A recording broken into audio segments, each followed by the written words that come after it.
Hello,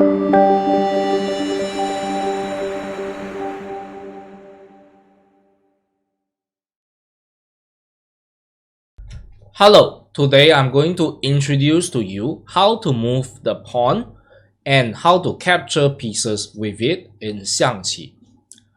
Now, the pawn or the soldier is on the battlefield, on the front line of the battlefield before the battle, and henceforth the only logical thing to do is for the soldier to charge forward.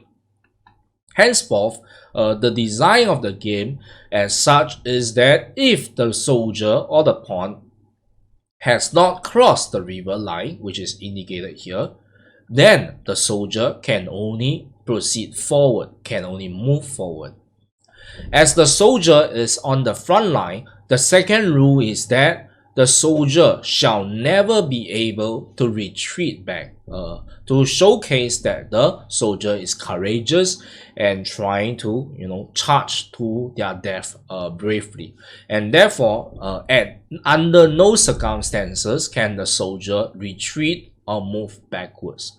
So in this setup, the soldier can only proceed with moving forward like so. So for this soldier, the only possible move is to move forward by one step, as soldier is a slow unit, so it can only move one step at a time. So the soldier can only move forward in this setup. Now, so let's move that. Now, once the soldier has crossed the river, then things are going to change dramatically. Now, the soldier, after having crossed the battlefield into the enemy territory, then the soldier will have to maneuver himself according to the circumstances. And henceforth, the soldier is now able to move sideways, either to the left or to the right, in addition to moving forward. So the possible moves for the soldier right now is to move forward, move to the left, or move to the right. Note that under no circumstance can the soldier retreat, so it can never ever move backwards. So the soldier is now able to move in such a manner. Now it's black's turn, so the soldier is going to move to the left, and then it will proceed like so. So once he has crossed the river, he has the choice of moving forward, moving to the left, or moving to the right, like so.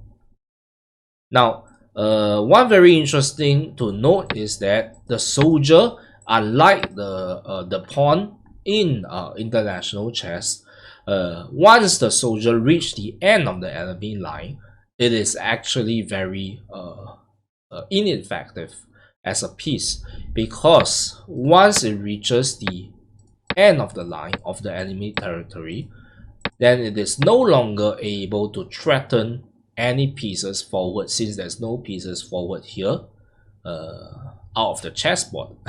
So, and also since it cannot retreat, so it is only limited to attacking left and right. That severely limits the value of the soldier. Henceforth, unless absolutely necessary, the soldier will never enter the last line of defense or the last enemy line, and that is actually a bad thing to move. Unlike international chess, where you get promoted if you move the soldier or the pawn all the way to the end of the enemy line. So this is actually pretty useless. So let me show you with this example.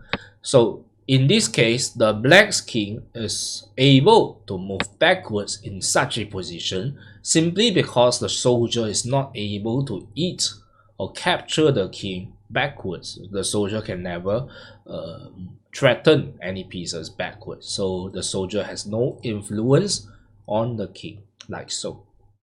Now for capturing of pieces is very straightforward for the soldier. As long as the soldier is able to move to that position, then it is able to capture any piece that is there. Now let us look at an example. So you place an horse here. So the soldier first move is to move to this spot, And if black choose not to run, then black moving the king in such a manner, then the soldier can capture the horse in such a manner. Now, if we set up the horse in such a position, the soldier is unable to capture the horse, as the soldier before the river can only move forward and no other move. So the soldier cannot move sideways. Now, if it is in such a position, then because the soldier has crossed the enemy line, across the river, the soldier is able to move sideways like so. So he's able to move to the left. Now, let us look at the original setup for the soldiers.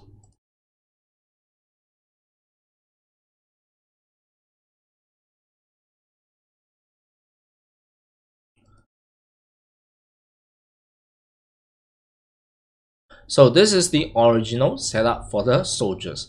Since they are all before the river, they can all only proceed forward. So the soldier can only move forward. Likewise for the soldier and every other soldier.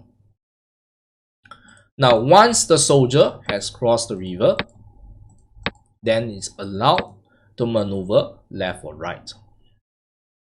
Now, if you think about this carefully, then you will realize that the soldier at the far end is actually less valuable than the soldier in the middle region, since the central region soldier can control more positions and is able to reach the king faster. Henceforth, the soldiers in around the center has more value over the corner soldiers. So even though they are all soldiers, the soldier placement has a difference in terms of valuing each soldier. And that is all for the soldiers movement and capture. Thank you very much.